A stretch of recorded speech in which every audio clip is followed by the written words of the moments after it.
நண்பர்களே. எல்லாத்துக்கும் ஒவ்வொரு கருத்து இருக்கும்.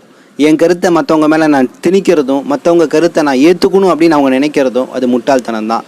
ஒவ்வொருத்தவங்களுக்குள்ளேயும் ஒவ்வொரு கருத்துக்கள் இருக்கும். அந்த கருத்துக்கள் மீது அது தீவிரமாக அவங்க நிற்பாங்க. ஏன் அந்த கருத்தில் பிழையே இருக்குது அப்படின்னு அவங்க தெரிந்தால் கூட அந்த கருத்தை விட்டு அவங்க விலக மாட்டாங்க. அதனால் யாரையும் இங்கே யாரும் திருத்தவும் முடியாது, மாற்றவும் முடியாது. அந்த அடிப்படையில் தான் இன்றைக்கி பல்வேறு கட்சிகள் சம்பந்தமான கருத்து முரண்பாடுகளை பல நபர்கள் முன்வைக்கிறாங்க. குறிப்பாக தமிழக வெற்றி கழகத்தின் மேலே பல கருத்துக்கள், விமர்சனங்களை தொடர்ந்து இன்றைக்கி முன் வச்சிட்ருக்கிறாங்க. ஏன் நாம் கூட தொடர்ந்து வைக்கிறோம். ஆனால் எந்த கருத்துக்களும் தனிப்பட்ட விஜயுடைய வாழ்க்கை அல்லது அவதூறுகளை நம்ம இங்கே பரப்ப தயாராக இல்லை. அறிவு சார்ந்த அடிப்படையில் சில கருத்துக்களை முன்வைக்கிறோம், பல்வேறு கேள்விகளை கேட்குறோம். இந்த முஸ்லீம் சமூகத்திற்கு குறிப்பாக ஒரு முஸ்லீமாக இருக்கிறனால என்னென்ன விஜய்கள் செஞ்சுருக்கிறாரு, முத்தலாக் பிரச்சனைகளுடைய நிலைப்பாடு என்ன, குஜராத் கலவரத்தை குறித்து அவர் ஏதாவது அவருடைய நிலைப்பாடுகள் பேசியிருக்கிறாரா, பில்கிஸ் பானை குறித்து பேசியிருக்கிறாரா, பொது சிவில் சட்டம்னா என்ன, கடைசியாக வந்த டீலிமிட்டேஷன்னா என்ன, திருப்பரங்குன்றத்தில் நடந்த அவ்வளோ பெரிய பிரச்சனைகள், முஸ்லீம்களுக்காக ஏன் அவர் பேசலை அப்படின்னு பல கேள்விகளை ஒரு நியாயமாக ஒரு தலைவன் அதிகாரத்துக்கு வர்றேன்னு அவன் நினைக்கிறான்னா, அதிகாரத்துக்கு வர்றதுக்கு முன்னாடி இந்த மக்களுக்காக எந்த அளவு குரல் கொடுத்துருக்கான், எதிர்த்து இருக்கிறான் பாசிசத்தை அப்படிங்கிற கேள்வியை அடிப்படையாக முஸ்லீம் மற்றும் முஸ்லீம் அல்லாத தொப்புள் கொடி உறவுகள் கூட முன்வைக்கிறாங்க.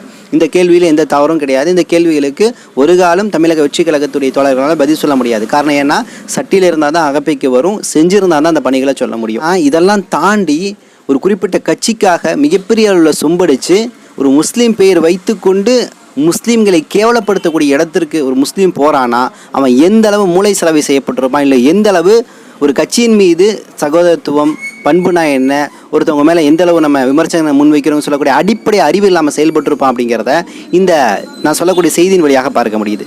நான் இப்பவும் சொல்கிறேன், எல்லாத்துக்கும் கருத்து இருக்குது. விமர்சனங்கள் என்பது மிகப்பெரிய அளவில் முன்வைக்கப்பட்டால் கூட அது கண்ணியமாக இருக்கணும் அப்படிங்கிறதான் உண்மை.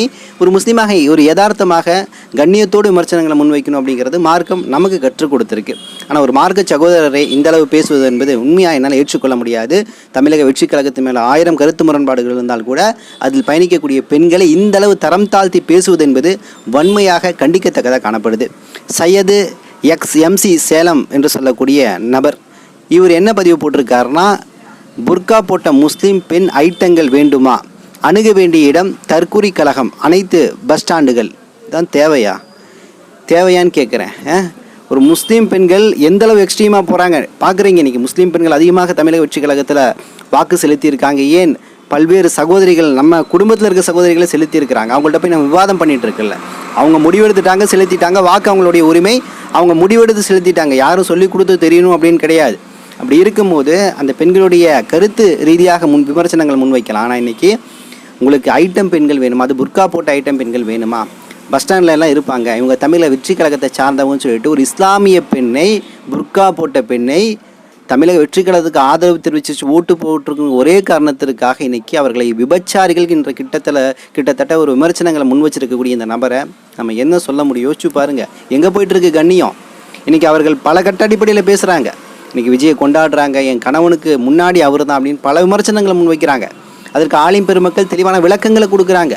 கண்ணியமான வார்த்தைகளை பயன்படுத்துங்க. அப்படி குறிப்பிட்ட வார்த்தைகளை பயன்படுத்தி அவங்க திருந்தலை அப்படின்னு கேட்டிங்கன்னா அது அவங்களுடைய பாடு, விட்டுறணும். அதை பற்றி நம்ம ரொம்ப ஒரி பண்ணிக்கக்கூடாது, அவங்கள்ட்ட அழுத்தம் கொடுக்கக்கூடாது. ஏனென்றால் அவங்களுடைய கருத்து அவங்களுக்கு முக்கியம் நினைக்கிறாங்க, அது தவறாக இருந்தாலும் சரின்னு நினைக்கிறாங்க. இப்போ அதோடைய பின்விளைவுகள் அவங்க தான் அனுபவிக்க போகிறாங்க. இருந்த பொழுதும் ஒரு குறிப்பிட்ட அளவுக்கு தான் நம்ம எடுத்து சொல்லணும் தவிர அவர்களை இந்த அளவு விமர்சனம் செய்வதற்கு உங்களுக்கு யார் அதிகாரம் கொடுத்தது? இன்றைக்கி இந்த பெண்களை இந்த அளவு விமர்சனம் செஞ்சுருக்காருல இந்த நபர். இது சோஷியல் மீடியா முழுக்க நான் சொல்லக்கூடிய இந்த ஸ்க்ரீன்ஷாட் வேகமாக பரவிட்டு இருக்கு. இதில் நான் என்ன பார்க்குறேன்னு கேட்டேன்னா, அந்த குறிப்பிட்ட நபர் வச்சிருக்கக்கூடிய டிபி ஸ்டாலின் அவருடைய படம். அப்போ திமுகவுக்கு ஆதரவு தெரிவிக்க வேண்டும் என்பதற்காக இந்தளவு தனது சொந்த சமூக பெண்களை இழிவுபடுத்தக்கூடிய இந்த வேலை என்பது எவ்வளோ கேவலமான வேலை. இதற்கு எவ்வளோ பெரிய நம்ம கண்டனங்களை தெரிவிக்கணும். இது மிகப்பெரிய உச்சபட்சத்தின் சொம்படின்னு சொல்லலாம். நான் ஓப்பனாகவே சொல்கிறேன், திமுகவுக்கு உச்சபட்சமாக உங்களுடைய சொம்படிக்கக்கூடிய வேலையை தயவு செய்து செய்யாதீர்கள். இது மிகப்பெரிய கேவலம். இப்போ திமுகவுக்கு இன்றைக்கி ஓட்டு செலுத்தியிருக்கோம், ஏன் நானும் செலுத்தி, எல்லாரும் செலுத்தி பேர் இன்றைக்கி மதச்சார்பற்ற முற்போக்கு கூட்டணிக்கு செலுத்தி இருக்கோம். அதுதான் வெற்றி பெறும் என்பதை முழுமையாக நம்புகிறோம். இதற்காக திமுகவை தலையை தூக்கி வச்சு ஜிங்குஜான் கொண்டாடிட்டுலாம் கிடையாது. திமுக 100% தூய்மையான தூய ஆத்மா அப்படின்னு நம்ம இங்கே நிரூபிக்கவும் கிடையாது. திமுக இந்த விமர்சனங்கள் இருக்குது. திமுகவுடைய வாக்குறுதிகள் எல்லாமே இன்று பேசப்படும். இன்னும் சில காலங்கள் கழித்து அது எப்படி வேணாலும் மாறலாம், உத்தரவாதம் கிடையாதுங்கிறதுல உறுதியாக இருக்கும். கடந்த கால வரலாறுகள் நமக்கு அப்படி சொல்லியிருக்கு. எதிர்காலத்தில் அவங்க எப்படி இருப்பாங்கன்னு சொல்லிட்டு நம்ம முடிவும் செய்ய முடியாது.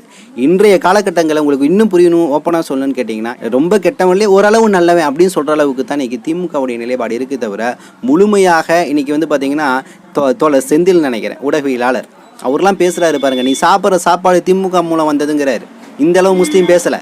திமுகவுக்காக தன் சொந்த சமூகத்தை வந்து விபச்சாரின்னு சொல்லக்கூடிய அளவுக்கு இன்றைக்கி நம்ம போகல. திமுக நிச்சயமாக அது மேலே பிழைகள் இருக்குது, அதனுடைய வரலாற்றுகளில் பல்வேறு பிழைகள் இருக்குது. ஒரு கட்சி சார்ந்த நபர் இதை பேச மாட்டார். நான் எந்த கட்சியும் சார்ந்த நபர் கிடையாது, எந்த கட்சியும் உறுப்பினராக கூட கிடையாது. எஸ்டிபி என்ற சகோதர கட்சிக்கு எல்நிலை முபாரக் அவர்கள் வெற்றி பெற வேண்டும் என்பதற்காக நான் வந்து பிரச்சாரங்களை முன்னெடுத்தேன் தவிர எந்த கட்சி சார்ந்தவனும் கிடையாது. எனக்கு எந்த பயமும் கிடையாது. அதனால் திமுக விமர்சனம் பண்ணுறதுனால எனக்கு எந்த பிரச்சனையும் வரவும் வராது. தப்பு செஞ்சிருக்கு, தப்புன்னு தான் சொல்ல போகிறோம். அப்போ எல்லா கட்சியை சார்ந்தவர்களும் அந்த கட்சியுடைய குறைகளை பற்றி பேச தகுதியே இல்லாதவர்கள் கூட பேச முடியாது. இன்றைக்கி தமிழக வெற்றி கழகத்தை பற்றி பேசுகிறவங்க நாம் கேட்கக்கூடிய கேள்விக்கு ஏன் பதில் சொல்ல மாட்டேங்கிறாங்க? திமுகவை சார்ந்த நபர்கள் பழைய வரலாறு, பிஜேபியுடைய கூட்டணி சம்பந்தமாக விஷயங்கள், பல்வேறு முரண்கள், கலைஞருடைய நிலைப்பாடு, முஸ்லீம்களுடைய சிறுபான்மை விஷயத்துடைய நிலைப்பாடுகளை குறித்து இன்றைக்கி விவாதங்களில் ஏன் ஆலூர் ஷானவாஸ்ட்ட கேள்வி கேட்டால் கூட பதில் வராது. ஏன்? அது தவறு என்பது அனைவருக்கும் தெரியும்.